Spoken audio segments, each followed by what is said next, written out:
What's going on, everybody? I hope everyone's having a great day. Today, I'm bringing us another deck tech about my token deck here, Baylen the Haymaker. All this deck cares about is making any kind of tokens and then getting a ton of value out of our fun little rabbit here. So if you don't know, Baylen the Haymaker came out last year during the Bloomburrow set, which was a really, really sweet set. And he reads 3 Naya colors, so red, green, white, for a 4/3 Rabbit Warrior. Tap 2 untapped tokens you control, add 1 mana of any color. Tap 3 untapped tokens you control, draw a card. Tap 4 untapped tokens you control, put 3 +1/+1 counters on Baylen. It gains trample until end of turn. So again, he is the entire engine. You just need some starters over here with our token generators. Really fun card. Can really be, can really take over the game in the right situation. The reason I like this guy so much is because you can go wide and just get value out of adding mana and drawing a card, but you can also buff him up like crazy and one-shot opponents. So let's go over the stacks here. Let's start off with the boring stuff, the ramp. We have a 1-drop Absence Pilgrim. We really want to stay with the 1-drops here because we want to turn 1 ramp, turn 2 hopefully get out Baylen. That being said, I do have Farseek, Arcane Signet for mana fixing. We have Wild Growth, which is a 1-drop, but it doesn't really fix our mana, but still pretty good. Soul Ring, Nature's Allure, search your library for a forest card, put that card on the battlefield untapped. If it goes untapped, it's pretty good. Gilded Goose, it's a really good 1-drop mana dork that does create a food token, which is very relevant. Birds, Jaheira, Friend of the Forest, gives your tokens tap to add green. Really good card in this deck. Professional Facebreaker. Whenever one or more creatures you control deal combat damage to a player, create a treasure, and then you can sack a treasure to exile the top card of your library, and you may play that card this turn. This is both ramp, and if you're in a pinch, you can get some card advantage out of there. And then we have Smothering Tithe. Whenever an opponent draws a card, that player may pay 2. If that player doesn't, you create a colorless treasure artifact token with sack this artifact, add 1 mana of any color. Really, really good card. Really annoying to play against, but that's why it's a game changer. Let's do the interaction here. This is just basic or general, good interaction. Path, Swords, MDFCs, Stomp. Target creature you control deals damage equal to its power to target creature or planeswalker you don't control. Pretty good card, and could be a good removal piece if we do get our Baylen big. Heroic Intervention. Awesome card. Now, Split Up. This is a board wipe that says for 3 mana, destroy all tapped creatures or destroy all untapped creatures. So theoretically, this could be a one-sided board wipe pretty easily. You can just tap all of your creatures for one of Baylen's abilities and destroy all untapped creatures. It's a really, really, really good card. Hopefully Baylen is tapped at that point, but we have another board wipe here. It's got Convoke and destroys all non-token creatures. Pretty good. Another possible one-sided board wipe. Battle of Bywater, excuse me. Destroy all creatures with power 3 or greater. Then create a food token for each creature you control. Unfortunately, this does take out Baylen, but if it wipes out a lot of opponents' creatures, I believe it's worth it because it keeps your tokens around and it creates you a ton more food tokens. Arachnogenesis. So this is like a fog, but you get to create X1/2 green spider creature tokens with reach onto the battlefield, where X is the number of creatures attacking you. Prevent all combat damage that would be dealt this turn by non-spider creatures. I guess it's not a fog if your opponents are running a spider tribal, but you got Sundering Growth, destroy a target artifact or enchantment, and then populate. Populate puts a token onto the battlefield that's a copy of creature you control. Then we have 2 of the very similar cards. You got destroy a target artifact, and then destroy target enchantment, and you create X tokens, 1/1 tokens, where X is the mana value of both those. Really good cards. Then you got Pest Infestation. Destroy up to X target artifacts and or enchantments. Create twice X 1/1 green and black pest creature tokens with. When this creature dies, you gain 1 life. Pretty good card. We have some protection pieces just because like Baylen will be targeted if your opponents play against him more than once. We got Swiftfoot Boots and Lightning Greaves there. Then let's talk about, we have a couple doublers here. We have Parallel Lives and Elspeth. They both have the static ability of if one or more tokens would be created, create twice that many. Elspeth is just a beast. I pulled her on my first collector pack of Tarkir, so I had to put her in this deck. We have some game finishers with Impact Tremors. Whenever a creature ETBs under your control, Impact Tremors deals 1 damage to each opponent. Super, super good card. And then Champion of Lambholt. Whenever a creature enters, you put a counter on her, and then creatures with power less than Champion of Lambholt's power cannot block creatures you control. So not just her, all creatures. I've won many games with Champion of Lambholt within my decks. Then we have some kind of cards that could take over the game, theoretically. I haven't been able to play this guy.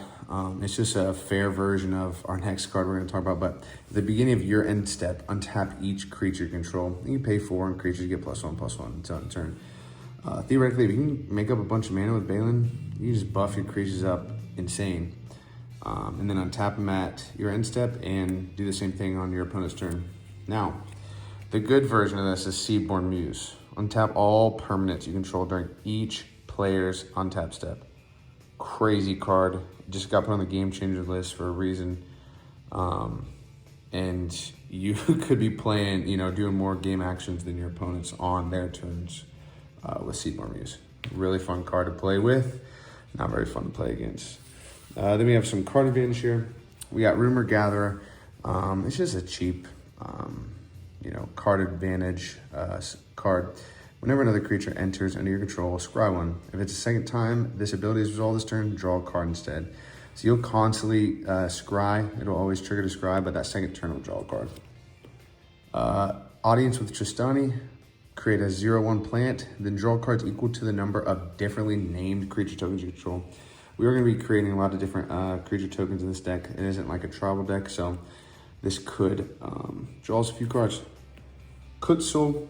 Malamet Exemplar, it's a cat warrior for 3 mana. Your opponents can't cast spells during your turn, which is very relevant.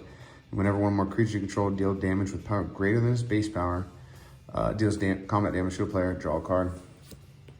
Oron Frostfang, giving attacking creatures death touch is very relevant in the game of Commander. So it'll make your opponent second guess, chump blocking with an Eldrazi, but on top of that, whenever another creature you control does combat damage to a player, draw a card. You have Benny Brax. All right, he's got Convoke, so he could be free, technically. And at the beginning of each end step, you create a token. If you create a token this turn, draw a card. Phineas Ace Archer. Vigilance Reach. Whenever Phineas attacks, put a counter on each creature you control that's a token or a rabbit. Then, if creatures you control have total power 10 or greater, draw a card.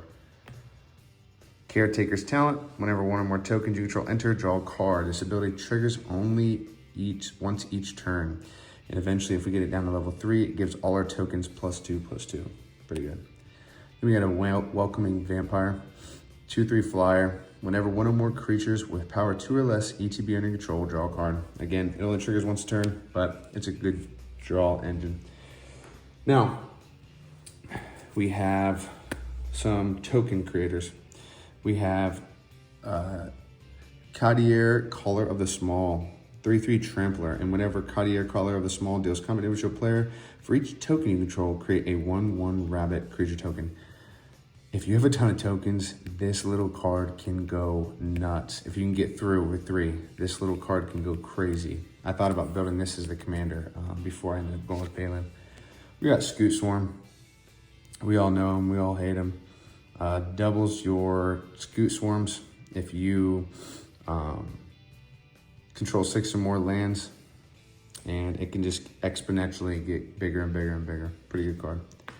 We have Voice of Victory. This isn't necessarily in here for the token generation, but your opponents can't cast spells in your turn is a really good effect. And I pulled 2 of them at Tarkir, so she's in here. Adeline, a bomb token card. This should be going in any token deck, almost any white deck. It's really, really, really, really good. Call the Copper Goats. Create any number of target opponents, choose any number of target opponents and create X11 human soldier tokens where X is the number of creatures those opponents control. This is a good card to either put you over the top into the lead or catch you back up. Rasta. It's a 3/5 with reach, and whenever an opponent casts an instant or sorcery, create a 1/2 green spider creature token with reach. Really, really, really good card. Avenger Zendikar, we all know him. He's a beast. And then Felidar Retreat. This both can buff up our creatures with a +1/+1 counter off a landfall, or whenever a land enters the battlefield under control, I can create a 2/2 cat beast creature token. Pretty good. Okay, and then we have our X spells for token generation. Grand Crescendo, really good interaction piece too, because it gives your creatures indestructible, but it also creates X 1/1 green and white citizen creature tokens. But X can be 0 if you just want to tap 2 and give all your stuff indestructible, save for a board wipe. It's still there. Tempt with Vengeance, really, really, really, really good card. Yeah, you could be given your opponent's X11 red elemental creature tokens, but then you will get also that many creature tokens. And then again, it's kind of exponentially growing each time an opponent would choose yes. This card, I loved all the Tempt cycles. Our play group loves Tempt with Discovery. It's always a fun card when it hits the battlefield. Farmer Cotton, whenever he enters, you create X11 halflings and X food tokens. Really, really, really good card in this deck. Wildfire Awakener, also a very, very good card in this deck. It's a 3/2 with Convoke, and when it enters, create X11 red elemental creature tokens with, whenever this creature becomes tapped, it deals 1 damage to target player. If we already have a ton of tokens on the battlefield and we were able to play this for, a lot to make a lot of those red 1/1s, and you have, say, a Seedborn Muse out, you can just kill the table on 1 turn cycle. It's a really, really sweet card. Song of Totenaz, create a bunch of rats, and it gives your creatures haste. Secure the Waste, an instant speed, creating you 1/1 warriors. And March of the Multitudes, another Convoke spell. So theoretically it could be free, and you create 1/1 white soldier creature tokens with lifelink. And then we have our, at each upkeep, create a creature token. We have Tendershoot Dryad and Dragon Broodmother. They do really a similar thing, creating a token at each upkeep. They have a little bit different ability with the dragons having Devour 2, and the Saprolinks end up possibly getting a +2/+2 if you have the City's Blessing. There's some more of these cards out there that are in white, I know, that I'd really like to add to the deck. I just don't have them at the moment, so there's that. And then we have just a couple good MDFCs that are in the deck. This, putting on Baylen can, again, and before giving it trample or after giving it trample, could one-shot someone really easily. Balagade Recovery, throw it at every one of my green decks. And then I have a small pile over here for some combos. So we have something you've probably all seen before. We have the Scurry Oak. We have a Basking Brood Scale. Both of these things say essentially the same thing. Whenever a counter is placed on one of these guys, you create a token creature. So we have both of those, and then we have some things that can go infinite with them, like Cathar's Crusade and Rosie Cotton. Rosie Cotton says, whenever you create a token, put a counter on target creature you control other than Rosie. So Scurry Oak or the Brood Scale creates a token. Rosie puts a counter on it, creating another token. Trigger Rosie. putting a counter on it, creating another token, and so forth. Catharsis Crusade says something a little different. This could be good in the deck even if you don't have the combo pieces out, but it says whenever creature you control enters, put a counter on each creature you control. So again, you get this to trigger, getting a creature out, triggering Catharsis Crusade, putting a counter on everything, getting this to trigger, getting a creature to come out, putting a counter on everything. This guy will lead you to infinite creature tokens and infinite power on all your tokens. And it is a fun little, combo. I don't run any tutors in this deck, so I don't get it off very often, but when it does happen, it is pretty fun. And then I do have another combo here that I had in a food deck. I'll see how it goes in this deck, but you have Peregrine Took here, and then Nuka-Cola Vending Machine. This says whenever you sack a food, create a treasure, tap treasure. And then it says if one or more tokens you or would be created under your control, those tokens plus an additional food token are created instead. So what you do here is you'd have to have at least 3 foods out. You're gonna activate Peregrine's second ability, which says sack 3 foods and draw a card, triggering Nuka-Cola, and then you'd create 3 tapped treasures when you sack those foods. But Peregrine Took says, nope, you're gonna create 3 food tokens as well. And then sack his 3 foods, creating 3 treasures, also creating 3 foods. So you can draw your deck here and have infinite tapped. Well, I guess it wouldn't be infinite if you're having to draw a card to activate the ability. You're gonna have a lot of tapped treasure tokens on the board. So that's the deck.